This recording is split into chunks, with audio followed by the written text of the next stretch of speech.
Morning, everyone. Welcome to the HAI Weekly Research Seminar. I'm Pavel Levy, Professor of Film Studies, Chair of the Department of Art and Art History here around the corner. It is my pleasure to introduce today's speaker, Lerone Martin, who is Associate Professor of Religious Studies and the Martin Luther King Jr. Centennial Chair and Director of the Martin Luther King Jr. Research and Education Institute at Stanford. An accomplished scholar and award-winning teacher, Martin was previously a member of the faculty and director of American Culture Studies at Washington University in St. Louis. He received multiple nationally recognized fellowships, including those from National Endowment for Humanities and the American Council of Learned Society. He's a co-director of the Crossroads Project, funded by the Henry Luce Foundation, which is a 4-year multi-institution project to advance public understanding of the history, politics, and cultures of African American religions. Martin's commentary and writing have been widely featured in national publications, and his new book, The Gospel of J. Edgar Hoover, was published recently this year by Princeton University Press. It is a study of how the FBI aided and abetted the rise of white Christian nationalists. In today's seminar, Martin will discuss material related to an earlier study of his, the award-winning book, Preaching on Wax, the Phonograph and the Making of Modern African American Religion. The book was released by New York University Press in 2014. The presentation will examine how the phonograph and leading record companies of the 1920s helped to create the modern possibilities and dilemmas of faith and technology. Possibilities and dilemmas that, mind you, may have parallels to today's AI technologies. Please join me first in welcoming Professor Lerone Martin, whose talk today is entitled The Talking Machine, the Phonograph and the Making of Modern American Religion. Before we begin, I just want to give a few logistical points for the Zoom audience. You can use Zoom chat to message the group, but if you wish to ask a question, please pose your question through Slido. You can click on the link that will have been shared in the chat. And after the presentation, we will be switching between questions from the live audience and from audiences on Zoom. So without further ado, Professor Martin, please take it away. Well, thank you for that wonderful introduction, and thank you for being here with me, both to my colleague and to all of you who I look forward to meeting. Let me just start off by saying a word about where the interest in this project came from. I grew up in a religious home. My mother was a Pentecostal Christian, and my father was a Baptist. So we split time going to church sometimes where my mom went to church and then where my dad would go to church. And as I grew up, I was very accustomed to hearing religious speech and sermons and songs through technology in the house. My mother would buy these. At that time, there were tapes or CDs. And I remember getting our first CD player. One of the first things we had to play was gospel music to christen the CD player. And that was very common to me. And then when I went to college and went to graduate school, I initially had thought about going into the ministry. So I went to divinity school, went to Princeton Theological Seminary. And that is where I discovered that my understanding of consuming faith through technology was particular. A lot of my friends that I met in divinity school did not know some of the preachers that I thought were famous, world famous. And I realized that it was very particular. So that's what got me interested in how did this practice of consuming faith through technology becomes so prominent. And as I looked at the literature, most of the literature that I read, at least in the American context, talked about radio, the importance of radio in broadcasting sermons and broadcasting religious speech. But I didn't see a number of African Americans there due to a number of issues which I'll talk about. And that's what got me turned on to the record player, the phonograph. So I'll just talk a little bit about that, and then we'll have a time for Q&A. So let's see, we'll advance. Okay.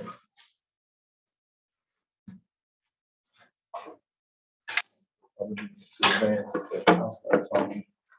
The phonograph is a 19th century invention.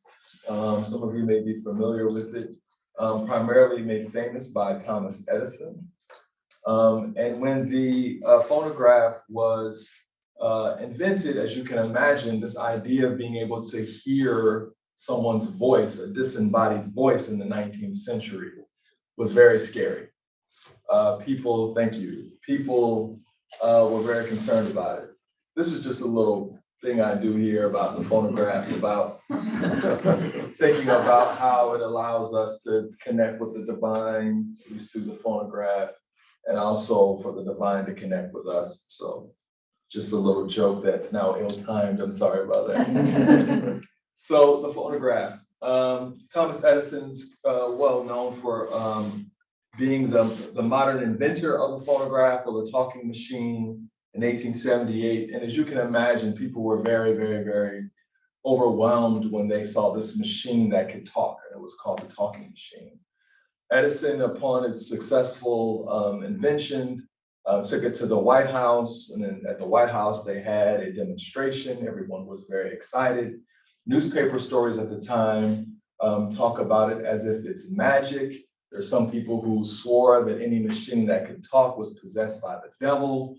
So there was all types of concerns about this invention that could talk. And people already imbued it or endowed it with a kind of spiritual understanding. What is this thing that can talk, right?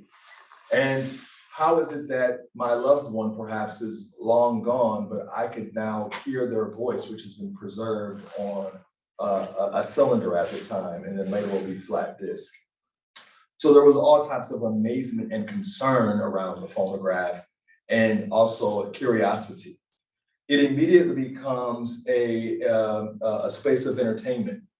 This is a picture from the early 20th century where there were phonograph parlors, where people would go into parlors and listen to phonograph recordings. At the time, it could be anything from a song, it could be a joke could be told, it could be anything that one wanted to hear, it could be a story. And so Americans would get, as you can see, dressed up and go to phonograph arcades and listen to the phonograph. So this commercial success eventually led to people having phonographs at their home. Some of you may still have these, or have grandparents who have these, or seen these in antique stores. They were immediately called Victortrolas because of the name of the Victor talking machine company, which would later become RCA. But these were machines that would have a phonograph encased in a wood cabinet of mahogany or some other type of wood, or perhaps oak, where one could store their home music library. And they were priced, as you can see, from 1918, they were very pricey at $275 at 1918. So very pricey. But this is what brings the talking machine into American homes. Americans now are able to listen to the phonograph in their homes and entertain people at their house. And so for many Americans, they've seen this as something that was on demand. Now you could listen to entertainment in your house on demand, anything you wanted to listen to. And so the Victrola makes that possible. In addition to music, there was a host of other things that were recorded and disseminated to America. This is President Warren G. Harding. Warren G. Harding made recordings of campaign speeches, presidential announcements as well when he was in office. So you can see here, this is an early 20th century version of a teleprompter. You see the little thing sticking up with his notes there, as often as political candidates do. He's talking into the horn, which then vibrates the stylus on the needle and then etches into the sound vibrations, into the actual shellac, which was what records were made of at the time. So Harding used this when he was running for president. He disseminated his stump speech for free, gave these records away, and then later on when he was in office, he used it as well in the 1920s. So the phonograph at this time in American life, before the popularization of radio, really took the place as the main entertainment medium in which one could distribute one's voice and one's ideas to the broad public. This is a copy here of one speech that Juan Harding gave, just to give you an idea of what these records look like. And most of them at the time of the technology, these are 78, so most of it has about 4 minutes. So it's a very quick speech one would give, stump speech. There were also records made of current events. So this was the John Scopes trial. Many of you recall that is the trial in the 1920s around evolution, questions about teaching evolution in schools, and the political controversy around that. So there was a use of phonograph records to disseminate stories about current events as well. This is a picture of William Jennings Bryan, who ran for president several times in American history. He also recorded sermons and also recorded campaign speeches as well. Here's an advertisement for some of his sermons and also some of his political speeches. He had a speech known as the Cross of Gold, but you can also see advertised there the Lord's Prayer, the Virgin Birth, Immortality, the Ideal Republic, the 23rd Psalm. So in addition to political speech, also sermons were recorded as well. So you can get the sense that, and you see the phonograph, at least in the early 20th century, in many ways, is similar to some of the ways that we communicate today with Twitter and Instagram and Facebook and so forth and so on. Now, for the most part, at this point in time in American life, the phonograph industry was used and caught up in reifying certain types of racial stereotypes.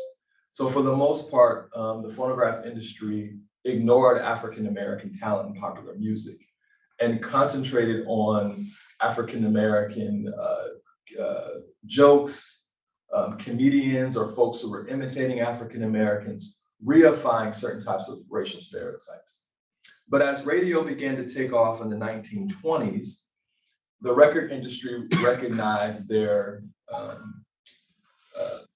threat of losing clientele and finally decided to record African-American popular music beginning in 1920 with an artist by the name of Maggie Smith. And this is the beginning of the recording of jazz and blues in American life. And as you know about jazz and blues, a lot of the things that were talked about in jazz and blues were considered racy. But the record sold extremely well. And I don't know if we have speakers here, but I have a recording of this early 1920 song by Maggie Smith called That Thing Called Love. We'll see if it plays. Okay, I guess that. Here is another advertisement from a jazz and blues song of the era by a famous artist by the name of Rainey. And Rainey would sing very racy songs. And this is one particular song called Prove It On Me. As you can see there in the advertisement is a woman dressed in a quote unquote clothing that's more normally associated with a man. So this song is all about people trying to prove the fact that she is actually a queer woman, that she actually enjoys dating women. So long before that famous song by Katy Perry called I Kissed a Girl, long before that song, Rainey in the 1920s recorded this song about flirting with women, having sexual relationships with women, all on the phonograph. And these songs were extremely popular. These are names that many of you probably have heard before. So this is some of the lyrics of the song. Went out last night with a crowd of my friends. They must have been women because I don't like no men. It's true I wear a collar and a tie, makes the wind blow all the while. Don't you say I do it, ain't nobody caught me, you sure got to prove it on me. So just an example of how the lyrics at the time were challenging ideas of norms in terms of sexuality and also in terms of the role of women in public life. So there was a concern about this. As you can imagine, in American life, this is the Roaring 20s. People were very concerned about the moral import of these records being produced. And there was a physician by the name of Elliot Rollins who published this editorial, and I won't read it all, but he talked about the intoxication of jazz. And he said that, you know, he did a scientific experiment where he put two young people in a room and he played classical music, and the young people conducted themselves with decorum. And then he played jazz music and they lost their minds and became filled with animalistic lust, right? And so this is a scientific study that he did and wrote an editorial saying that jazz is just as bad as alcohol, right? This is during the moment of Prohibition. This is all bad. It's just as bad as alcohol. So as you can imagine, churches became very concerned about this as well, about what type of import are these records having on people, especially in this moment in American life when Americans are moving to cities in large numbers during the Great Migration in the 1920s. So this little advertisement here says, news item, churches are being urged to institute sane amusements, including old-time dances to curb the unbridled jazz spirit of present-day youth. So you see the cars labeled jazz, young people are driving wild, there's a dog about to be hit, for God's sake. And you see the mom and dad on the side saying jazz, petting parties, flapperism, it's just ruining the youngsters of today. And so there was a concern with a number of churches about how best to respond to this new thing called jazz and blues on the phonograph. And so what some churches decided to do was actually to join the phonograph industry. And this is the beginning of recorded sermons by African-American ministers on the phonograph, beginning in 1925. And these sermons were sold by major record labels such as Columbia Records. So this is an advertisement for the very first one in 1925 by a man by the name of Calvin Dixon. And he had two sermons, one called The Prodigal Son, and the other is An Eagle Stirreth Up Her Nest on Columbia Records. And he took the name Billy Sunday, which was a very famous evangelist in American life in the 1920s, and took the name Black Billy Sunday instead. And these sermons were only 4 minutes on each side, so they were very short, which some of you who are folks of faith would probably say, I would love to go to a church service where it was a 4 minute long sermon. These sermons were very quick and short and sold on major record labels. And this was one way that churches decided they could respond to the jazz craze. And this is one way the phonograph industry thought that it could recuperate some of the business it was losing to the rise of radio in an era where radio was not required necessarily to pay royalties for playing records on air. So this was one way that the phonograph industry thought that they could recuperate some of that business. And so these sermons were also sold by mail order. Some of you may recall the day of buying CDs and tapes on mail order. These sermons were also sold by mail order in the 1920s as well. This is another newspaper advertisement. You could fill in the blank here of where you wanted to buy this sermon from. This is from Paramount Records, and they had a number of sermons and gospel quartets that you could order. They were sold at the time for 75 cents per record. So roughly we could say that's around $25 to $30 today. I'm not an economist, but I use an economic website to help me do the translations of the money, the comparative amount. So we're talking about $25 to $30 today. So certainly not cheap in terms of an everyday expenditure, but the record sold extremely well. The most popular preacher of the day was Reverend James Gates, and he was a preacher who outsold every single preacher and a number of jazz artists of the day, including Rainey, Bessie Smith, Louis Armstrong, names that we all recognize today. A number of his records outsold these individuals. And he had two benefits of what helped him to be so popular. The first is that he came along in 1926 as Westinghouse Electric was preparing and using electronic microphones. So formerly, as you saw the picture of William Jennings Bryan or President Harding in front of that long horn where you had to speak into it, James Gates had the benefit of microphones, which then he can mic up his congregation. So on his sermons, you hear him preaching and also hear his congregation with him, either in the church or in the studio saying, amen, or preach it, or come on now. And so it recreated an actual worship service on wax. That helped him be so popular. Another thing that helped James Gates be popular is that he decided not to sign an exclusive contract with a record label, but he was an independent agent. He had an A&R or an agent represent him, and he recorded for a host of record labels, from Columbia to Paramount to any record label of the day you can think of, he recorded for. And so that's what allowed him to be so popular. Some of his sermons sold 50,000 copies, which is a huge number, as you can imagine, at a time in American history when the country is nowhere near as large as it is now. So some of his popular sermons were called these titles like Death's Black Train is Coming. It was all about, if one doesn't get their soul right or heart right, the black train of death is on its way. So he had these really interesting titles for his sermons. This is some of the advertisements of the day about the popularity of his sermon.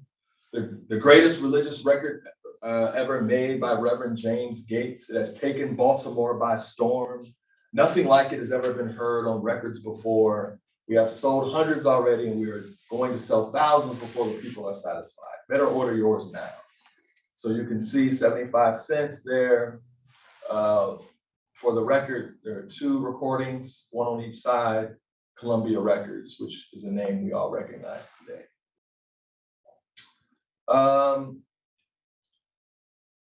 Other advertisements called it the greatest sermon ever recorded of the day. This is a report I found in the newspaper. Dr. Cooper, who was the mayor of Cedartown, Georgia, said, I've heard D.L. Moody, I've heard Billy Sunday, and I've heard Dr. Charles Fuller. These are all very famous preachers of the day. But when he heard Reverend Gates preaching, he was convinced that, quote, there is not a man living or dead who could make it so plain. So there are people across the country who were mesmerized by Reverend Gates. Another reverend who perhaps maybe with a sense of jealousy from Atlantic City said, a woman in his congregation, quote, she gets happy at home and neighbors have to come in and hold her. His sermons make folks happy from 1,000 miles away. So this idea that a sermon could be preached in a studio somewhere in Atlanta or New York and then heard in Atlantic City or somewhere else and have the same kind of import was shocking for most Americans at that time.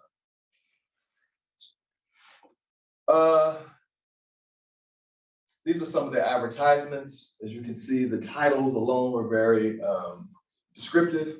God's Wrath in the St. Louis Cyclone. I had to include that because I used to live in St. Louis. These are some of the other advertisements you can see for Reverend Gates. And you look at the sermon titles. Where will you be on Christmas Day? Will the coffin be your Santa Claus? Devil in a Flying Machine, 14 Steps to Hell, right? So you can see they're very descriptive titles, very, very, very expressive form of religion, and also recreated and assisted by Deacon Leon Davis and also Sister Jordan and Norman. So recreating a worship service, including with singing and folks adding in the chorus. The top selling record that I could possibly find in this era from 1925 to 1941, and when the World War II breaks out, there was a recall and a limit on using shellac and rubber to make sermons and make records. So there were a number of record labels who weren't making new records. So what I can find during this time from 1925 to 1945 is that this sermon by Reverend J.C. Burnett out of Kansas City, Missouri, was probably the highest selling sermon ever on record. and it was sold about 90,000 copies. So again, you can see the popularity of these sermons, and they're being sold all around. Reverend Burnett started off making his own records and selling them literally out of the trunk of his car. He would go on revival, he would go preach at churches, and he would say, if you like my preaching, he'd pop his trunk and say, you can buy some records for me. Columbia Records heard about his popularity in Kansas City, signed him to a deal, and started recording and pushing out his sermons, and upwards to 90,000 copies. Pentecostal preachers also got into the act. There's a preacher by the name of Reverend F.W. McGee. This is from an advertisement in the newspapers as well. And what he added to the enterprise was actually bringing a full band of music, as Pentecostals have been known to use drums and trumpets and violins and tambourines. And what he did was he brought his whole entire church and the band on record with him. And so he kind of pioneered Pentecostals being recorded on wax, recording sermons on wax. What Reverend A.W. Nix pioneered, as you can see here, is selling a sermon series. And so what he did was he recorded a sermon series called Black Diamond Express to Hell. And as you can see, I know it's difficult, we're not in our normal space today, but if you look closely, you'll see the map there has little stops on it. So there's Dance Hall Depot, Gamblers Row, Stealing Town, and so forth and so on. So every time you bought a record, you got a new piece of the map. So people could have a collection of this sort of Black Diamond Express to Hell, its trail going through different towns and different vices. And then of course the terminus being hell, as you can see on this advertisement. So there was a way in which to create a following by actually creating a sermon series to get people to follow you. And something that we see today a lot in our social media about getting people to follow you by creating a series of recordings. And finally, there was mostly dominated by men. However, there were a few women who got involved. The most popular was a woman by the name of Leora Ross. And as you can see, this advertisement, it's seen as this preaching will help to save wayward women from the valley of the dry bones. And as you can see in this advertisement, the woman is dressed like a quintessential flapper, right? She has a form-fitting dress. She has on high heels. She's got a short bob cut. And this sermon was pitched, and all of her sermons were pitched as a way to help women engage in more proper etiquette, as opposed to the blues women, who I showed you earlier, were engaging in more considered questionable behavior. And also, these sermons were also sold in booklets. And so you can see here, Reverend James Gates was sold in the booklet for Victor Records, which of course would later be RCA. So you see his picture there. And then you see also would be sold, also would be sold next to other artists. So let me show you what I mean by that, and how this helps to create celebrity with preachers in American life.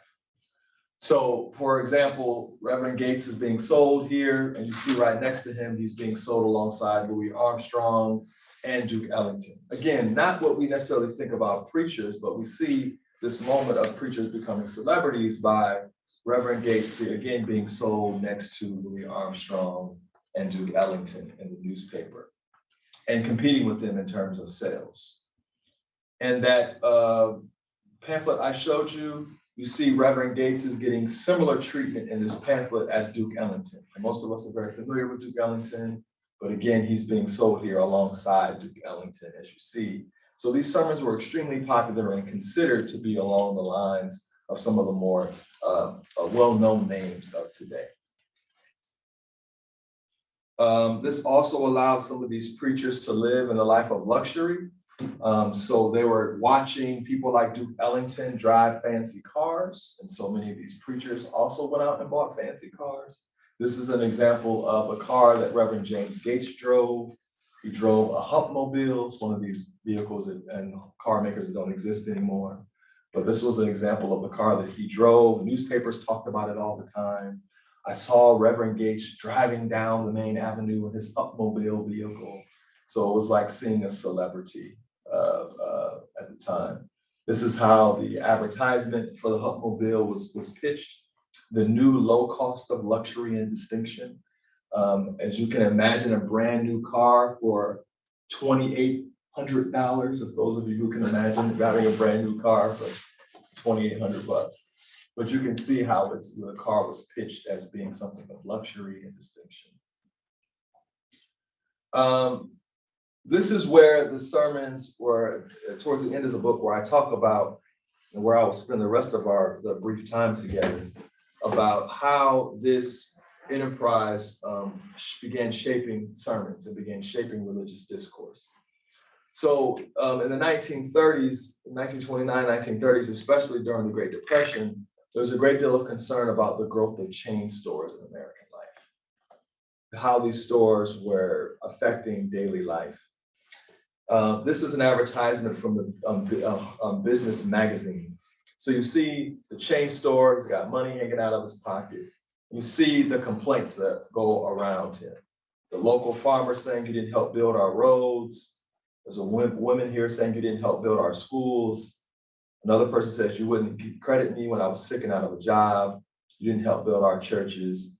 You are taking money from our town and sending it to Wall Street. And the chain store is saying, who cares? Right? So this is during the moment of the rise of Sears, JCPenney, Montgomery Ward. Some of you may remember that name. So the rise of chain stores. Reverend James Gates attempted to preach a sermon addressing this on chain stores. But as you can imagine, this was somewhat of a dilemma because his sermons were sold in chain stores. And so record labels decided to record the sermon, but as you go through the record logs and go through the records of the record companies, they never ever issued this sermon and never sold this sermon. And his records from there on were only sold through chain stores.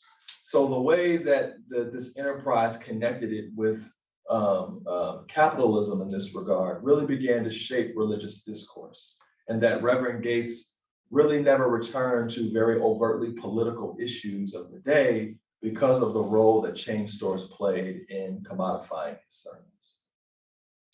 So just to conclude, I want to go back to how we started thinking about how this set the parameters in many ways for us to think about faith and modern technology. Now, I know the scale has changed a great deal. We're dealing now with artificial intelligence. I don't have to tell all of you all that. But I do think that there's a number of things that we can learn from this episode with the phonograph to help us think about how technology historically has shaped human experience, especially around faith. And I think faith is an important place to do this because most of us think of faith and spirituality as lifting up something that we consider to be good, sacred, set apart, and beautiful, right? In some ways. So the experience of the phonograph, I think, has a bit to say to us about some principles that we can think about as relates to technology. Now, as I told you, I grew up in a religious home, and I'm talking about sermons. So I decided to have 4 points, and they all start with P for alliteration, because that's often what preachers do. And that's also easy to remember. All right, so I think there are 4 things for us to think about on what this helps us, principles to guide us as we think about technology, especially as it relates to faith. The first is privilege. I think what this shows us is to always think about who has the privilege of using this technology, and how technology can help to reify certain structural norms as opposed to necessarily challenge them. What we saw with the phonograph was the way that in the beginning of the industry, the phonograph was used to reify certain racial stereotypes and also to reify gender norms. And I think we should always consider about privilege is how that works out. I think another thing that should help us to think about is proclamation. In other words, how media helps to amplify certain messages, but also limits certain messages.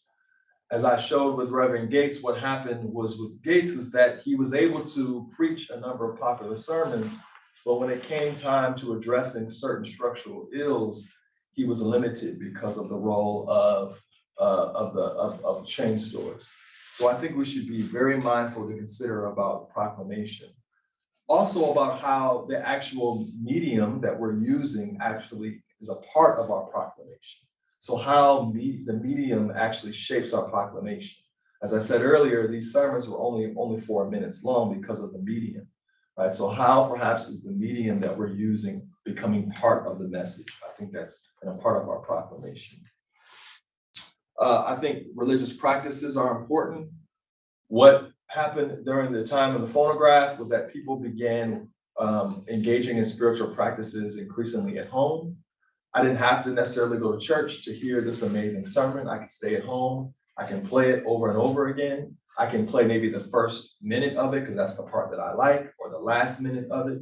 So the way that it shapes religious practices and just human practices and social practices in general, we should always consider that as we think about technology. And I think we can learn that a great deal of that from this technology. And also about how it shapes practices of community, about how the phonograph began to shape the way people thought about community.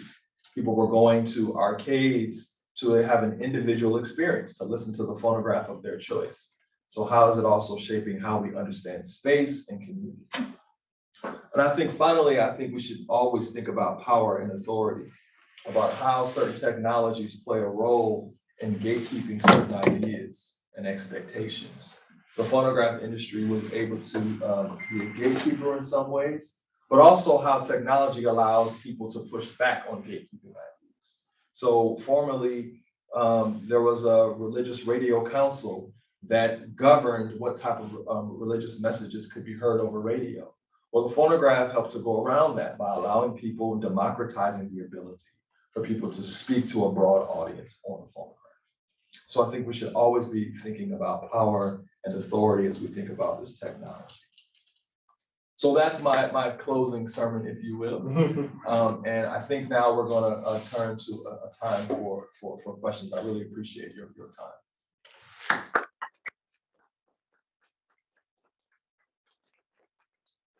Thank you, Professor Martin. And let's see if there are questions from the audience. Yes, please. Say more about the difference between radio and phonographs, right? So you said there's this council, so the phonographs go around that, but on the other hand, they're really expensive. Right. And radio's not. So what can you say about that contrast? It's a great question. The phonograph industry does respond to this by making small, cheap phonographs, even making them in the form of suitcases so they could be used to travel. So the phonograph industry does do that. I think that you're right about the cost though, and what we see during this time is that at first radio is more expensive than phonographs because it's the new technology. So in surveys of American homes, Americans were more likely, especially in rural areas, were more likely to have a phonograph by the 1920s than they would to have a radio, because radio at first, being the new technology, was more expensive.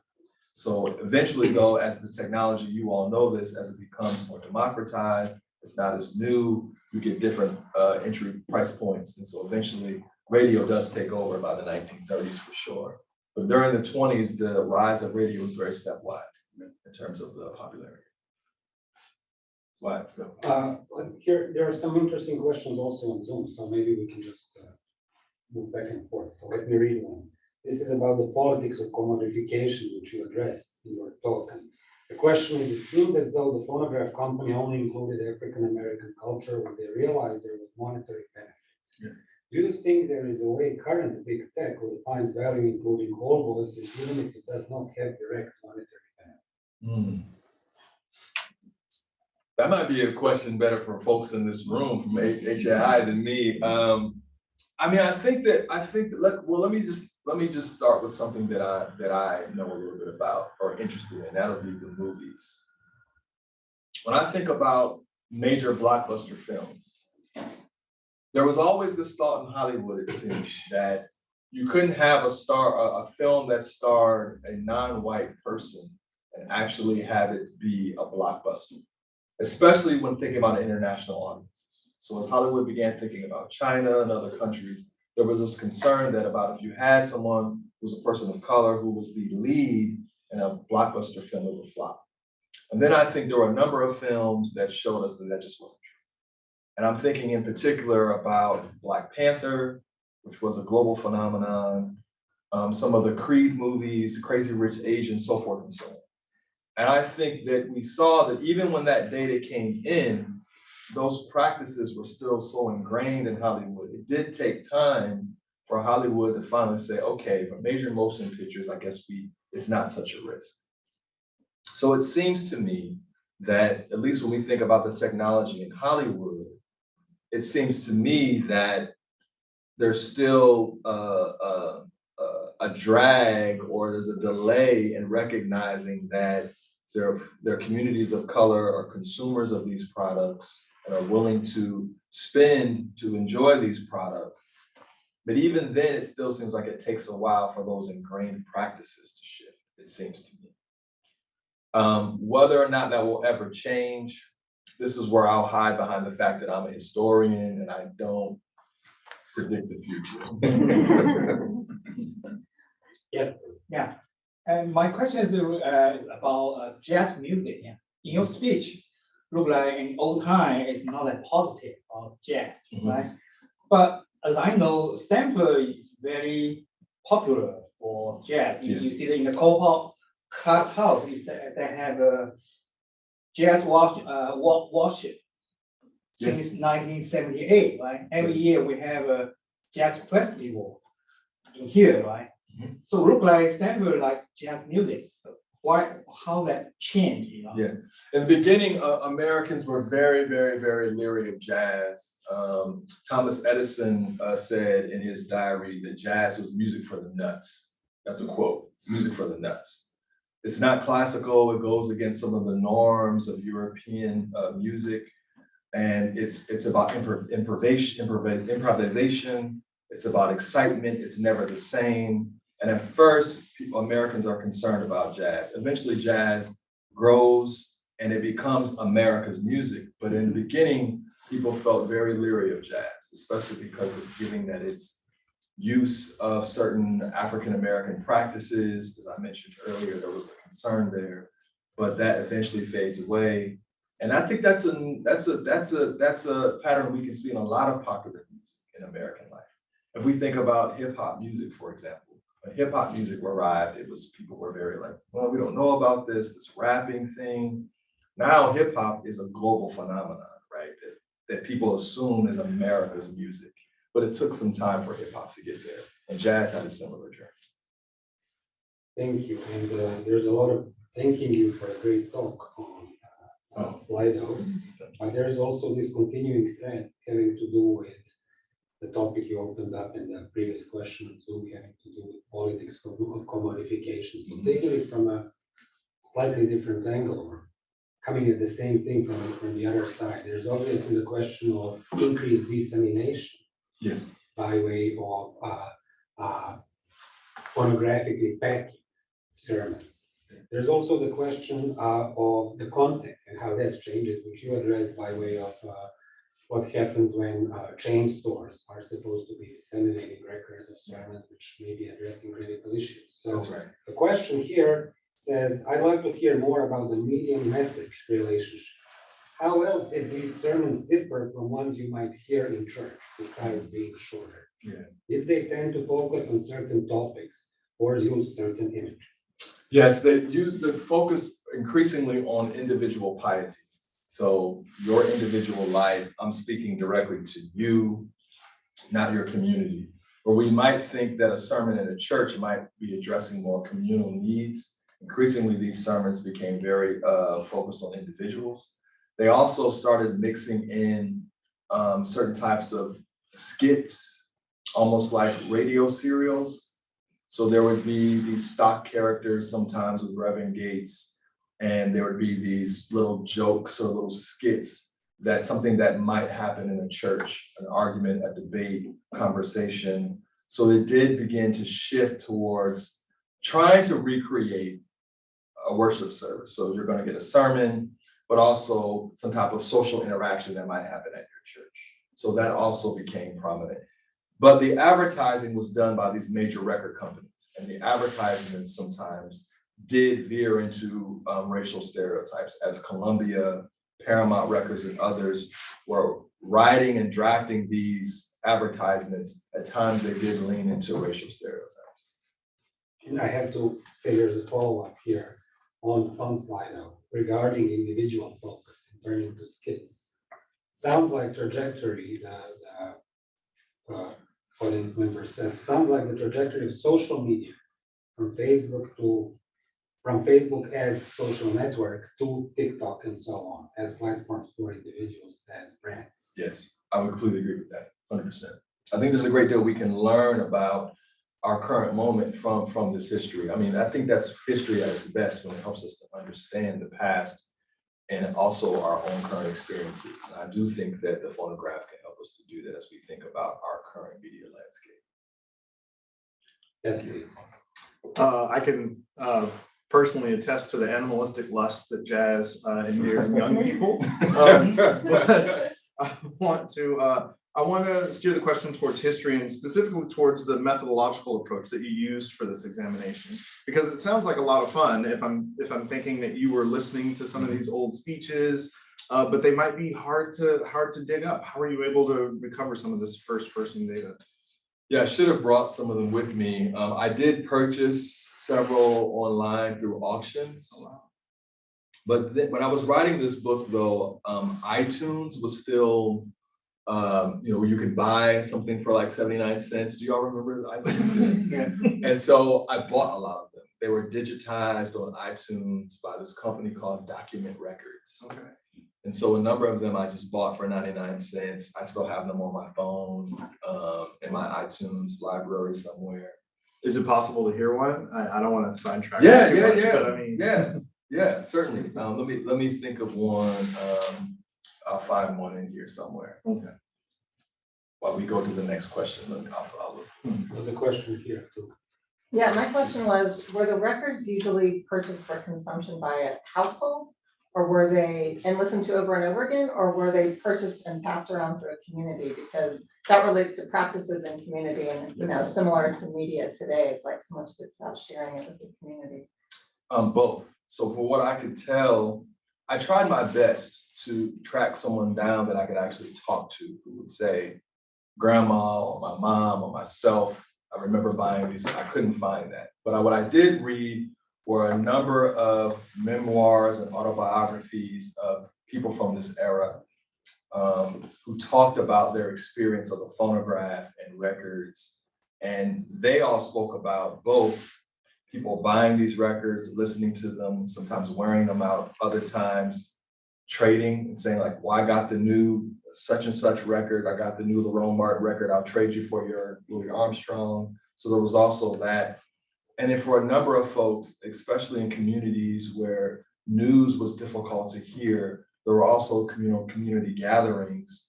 If there was a sermon, about Colonel Lindbergh and his flight.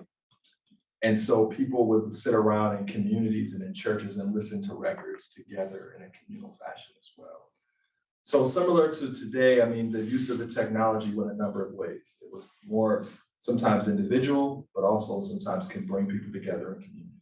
So it did both. Do you want me to try to play? I don't know if my phone will be loud enough, but we can try. So here's one of Reverend Gates' sermons, God's Wrath and the St. Louis Cyclone.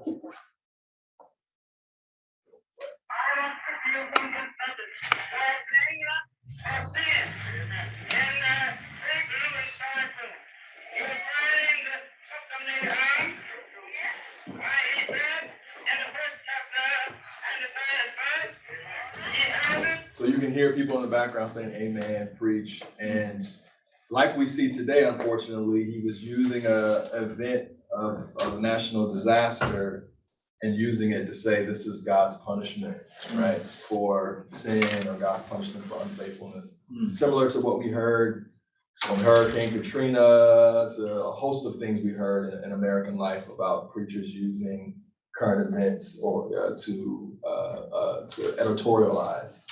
Something we heard, I think, even about Silicon Valley Bank. There were preachers and politicians saying, oh, this Silicon Valley Bank happened because of diversity or because of whatever it may be. Any more questions? Maybe one final question. If you could elaborate a bit more on these very interesting dynamics having to do with, on the one hand, the disembodied voice and the power it marshals. And of course, with the phonographic reproduction, you actually have a medium that is very suited for the dissemination of a disembodied voice. Yeah. But then there is also, as you say, a move towards including the audience as present, live, in the space of the sermon. Yeah. I wonder if there is anything you can say about these changing dynamics when it comes to how the voice, in this case, religious voice, the kinds of powers and dynamics that it partakes of as the space that it occupies gets reshaped. Yeah, it's a great question. One that maybe you could answer better than me, but I think about technological inventions in this country, and often there's this kind of spirituality that surrounds them. Like one of the first comments on the telegraph is, "What hath God wrought?" Right? And then the phonograph, people are saying, "What is this thing? Is this God? Is this a spirit?" So I think there's a way in which technology brings about a kind of awe from us, especially this disembodied body voice, sense of awe, a sense of the metaphysical, right?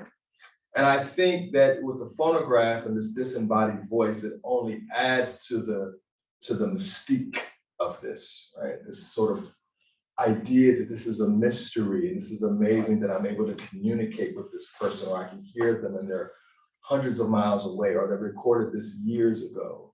So I think there's something that adds to the spiritual mystique around technology because of this disembodiedness of it, right? Because we often think about spirits, or we often think about ghosts, or whatever it may be, whatever we want to call it, as simultaneously ever present, but not present at all, right? And there's something about this disembodied voice, I think, that does that. And I think it aided the phonograph in that way, and making these sermons feel even more special because it was immaterial and metaphysical. I'm not sure if I Absolutely. Any more final questions? I really appreciate everyone coming and adjusting to the news desk setup here. So thank you all. Professor Martin, thank you.